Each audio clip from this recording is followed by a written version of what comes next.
మీరు ఎప్పుడైనా ఊహించారా? ఉదయం లేచేసరికి భూమిపై ఉన్న పెట్రోల్, డీజిల్ మొత్తం ఒక్కసారిగా మాయమైపోతే? అలా మాయమైపోయిన 24 గంటల్లోనే ప్రపంచం చాలా మారిపోతుంది. మొదటి గంటలో లక్షల కార్లు, ట్రక్కులు, బస్సులు రోడ్ల మీదే ఆగిపోతాయి.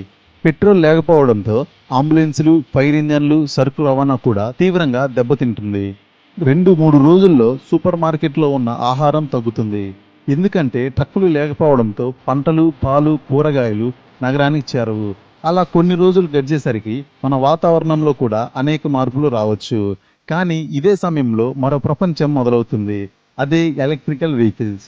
సౌరశక్తి, గాలి విద్యుత్, హైడ్రోజన్ వంటి ప్రత్యామ్నాయ శక్తులు వేగంగా ముందుకు వస్తాయి. అంటే పెట్రోల్ అంతం అయినా కొత్త యుగం ప్రారంభం అవటానికి అవకాశం ఉంది. అసలు ప్రశ్న ఏమిటంటే, మనం పెట్రోల్ అయిపోయేంత వరకు ఎదురు చూస్తామా? లేక అంతకుముందే కొత్త శక్తి గల ప్రపంచానికి మారిపోతామా? మీ అభిప్రాయాన్ని కామెంట్లో చెప్పండి. ఈ వీడియో నచ్చితే ఒక లైక్ చేయండి.